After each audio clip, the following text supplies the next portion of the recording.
नमस्कार दोस्तों। आज पॉलिटी की क्लास 6 करने वाले हैं। क्लास 5 तक हमने समझ लिया था कि भाग 1 को 1 से लेकर 4 के बीच में क्या लिखा हुआ है, अनुच्छेद 1 में क्या था, 2 में, 3 में, 4 में क्या है।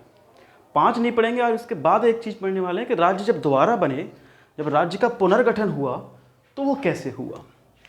और हमने सवाल यहाँ छोड़ा है कि कैसे आंध्र प्रदेश भाषा के आधार पर पहला राज्य बना, और आंध्र प्रदेश भाषा के आधार पर क्यों बना पहला राज्य, जबकि सब लोग भाषा के आधार पर बनाने को राजी नहीं थे। हुआ क्या कि जब राजेंद्र प्रसाद राष्ट्रपति बन गए तो राष्ट्रपति का ये कर्तव्य भी होता है कि वो समिति का गठन करे। तो उन्होंने एक समिति बनाई इस बात की जांच के लिए कि राज्यों का पुनर्गठन किस तरह किया जाए। क्या भाषा के आधार पर करना ठीक है? भाषा का आधार मतलब कि जैसे जिस भाषा के व्यक्ति उस भाषा के हिसाब से राज्य बना दो। जैसे तमिल भाषा के लिए एक अलग राज्य बना दो, मराठियों के लिए एक अलग राज्य बना दो, या बिहारियों के लिए एक अलग राज्य बना दो, या तेलुगु बोलने वालों के लिए अलग राज्य बना दो। यानी अलग अलग भाषाओं के अलग अलग राज्य। क्या इस आधार पर हम भाषा के आधार पर राज्यों का निर्माण कर लें, क्या ये ठीक है? ये राजेंद्र प्रसाद ने चेक किया। राजेंद्र प्रसाद ने इसके लिए एस.के. धर समिति का गठन किया। 4 सदस्यीय समिति थी।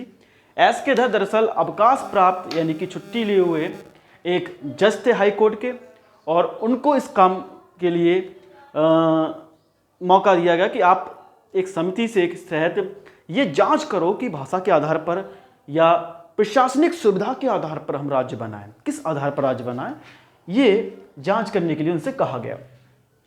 जब एस.के. धर ने 27 नवंबर 1947 को अपनी समिति का गठन किया और ये समिति बनाई, इस समिति ने 10 दिसंबर 1948 को अपनी रिपोर्ट दी सरकार को। क्या रिपोर्ट दी? रिपोर्ट ये दी उन्होंने कि भाई भाषा के आधार पर राज्य बनाना बिल्कुल उचित नहीं है। क्यों उचित नहीं है? क्योंकि भाषा के आधार पर अगर राज्य बनाए जाएंगे तो हो सकता है बाद में दिक्कतें ये हो जाएं कि दूसरी भाषा के लोगों को आवागमन रहने में, या लोगों के अंदर ये भावना पैदा हो जाए इस भाषा का व्यक्ति तो हमारा, दूसरी भाषा वाला हमारा नहीं है, इसलिए हमारे राज्य में उसका कोई काम नहीं है। कहीं ना कहीं थोड़ी सी दिक्कत आने की संभावना हो सकती थी। इसलिए एस.के. धर समिति ने साफ मना कर दिया। उन्होंने कहा कि भाई आप प्रशासनिक आधार पर ही, प्रशासन के आधार पर ही, या वित्तीय सुविधा के आधार पर, या भौगोलिक क्षेत्र के आधार पर राज्य बना लीजिए तो ठीक है, भाषा के आधार पर मत बनाइए। ओके, राजेंद्र प्रसाद ने इस बात को समझा। इसके बाद एक समिति और आई जिसको हम कहते हैं जे.वी.पी. समिति। जे से जवाहरलाल नेहरू, बी से वल्लभ भाई पटेल और पी से पट्टाभी सीतारमैया। 3 लोगों की समिति थी, इसलिए इसको जे.वी.पी. समिति कहा गया। इस समिति ने अपनी रिपोर्ट 1 अप्रैल 1949 को दी सरकार को, और इस समिति ने भी यही कहा कि भाषा के आधार पर राज्यों का निर्माण करना बिल्कुल ठीक नहीं है। भाषा के आधार पर राज्य नहीं बनाए जाने चाहिए। दो समिति ने, देखो कितना बढ़िया पेच है कि दो समिति जब ऐसा कह चुकी हैं, एक एस.के. धर की समिति, एक जे.वी.पी. समिति ऐसा कह चुकी हैं कि भाषा के आधार पर नहीं बनाए जाएंगे राज्य, फिर भी भाषा के आधार पर आंध्र प्रदेश कैसे बन गया? दिलचस्प है ये जानना। हुआ क्या कि तेलुगु भाषाओं के नेता थे, बहुत बड़े नेता तेलुगु भाषाओं के, जिनका नाम था पोट्टी श्री रामुल्लू। रामुल्लू साहब बड़े ही हट वाले जिद्दी किस्म के आदमी थे। दो समितियां मना कर रही हैं। अरे समिति अगर रिपोर्ट दी है उसने तो कुछ जांच करके तो दी होगी। भाई उन्होंने पूरी तरीके से इस बात का निचोड़ निकाला, बारीकी से इस चीज़ की जांच की कि ठीक है नहीं, और उन्होंने गलत माना। फिर भी रामुल्लू अड़े हुए हैं कि नहीं, हम तो भाषा के आधार पर ही हमें चाहिए। रामुल्लू की बात कौन सुनता अकेले की, इसलिए सबने ये मान लिया कि भाषा के आधार पर राज्य नहीं बनाएंगे। रामुल्लू को इस बात का अंदेशा हो गया कि ये लोग नहीं मानने वाले, सरकार नहीं मानने वाली, इसलिए वो, देखो ये 2 तरह का विवाद है, कहीं 56 दिन कहता है, कहीं 58 दिन कहते हैं, इसलिए मैंने दोनों लिख रखा है। लूसेंट इसको 58 दिन कहता है, मुश्किल किताबें 56 दिन भी कहती हैं। तो इस 56 दिन के, 58 दिन के आमरण अनशन के बाद, आमरण अनशन का मतलब जब तक मर ना जाए, जिद पे आ गया कि जान दे दूंगा, लेकिन तेलुगु भाषाओं के लिए मैं अलग राज्य बनाने की मांग करता हूं और बना के रहूंगा। आमरण अनशन क्या हुआ कि 15 दिसंबर 1952 को 48 में 49 में तो इन्होंने रिपोर्ट दी थी, उसके बाद लगातार अनशन पे बैठे रहे और 15 दिसंबर 1952 को रामुल्लू जो है अल्लाह को प्यारे हो गए, खत्म हो गए। और इनकी मृत्यु के बाद जैसे जोश आ गया तेलुगु भाषा में, तो उन्होंने कहा कि हमारा नेता ने जान दे दी और आप फिर भी राज बनाने के लिए पक्ष में नहीं है। मजबूरी हुई कि न चाहते हुए भी 1 अक्टूबर 1953 को जवाहरलाल नेहरू को पहला राज्य भाषा के आधार पर आंध्र प्रदेश को बनाना पड़ा। तेलुगु भाषा के थे इसलिए आंध्र प्रदेश पहला बना, ध्यान रखना। आंध्र प्रदेश का नंबर क्यों आया? क्योंकि तेलुगु भाषा यानी जो कि आंध्र प्रदेश की भाषा, वहीं से वो नेता संबंधित थे।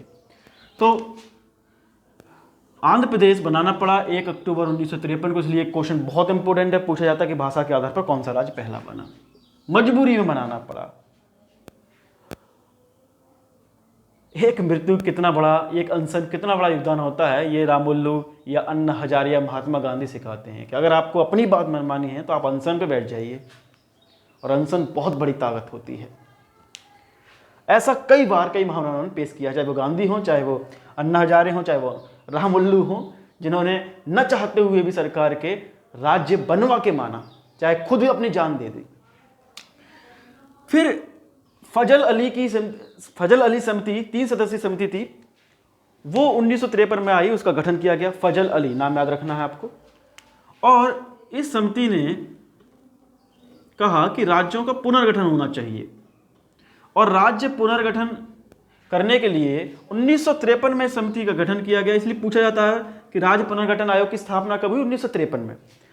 अब इस समिति का गठन हुआ, इसने 1955 में अपनी रिपोर्ट दी 2 साल बाद, और उस रिपोर्ट के आधार पर 1956 में राज्य पुनर्गठन अधिनियम लागू हो गया, पास कर दिया गया इसको। ध्यान रखना, 1953 में स्थापना होती है और आयोग बनता है, और लागू कब हो जाता है? 1956 में। 1956 में 7वें संशोधन के बाद, 7वां संविधान संशोधन के बाद इसको लागू किया गया, और फिर कहा गया कि हम 4 आधार पर राज्य बना रहे हैं, ABCD, ये का खा गा इसको कह सकते हैं। और उन्होंने 14 राज्य बनाए और 6 केंद्र शासित प्रदेश उस वक्त बनाए।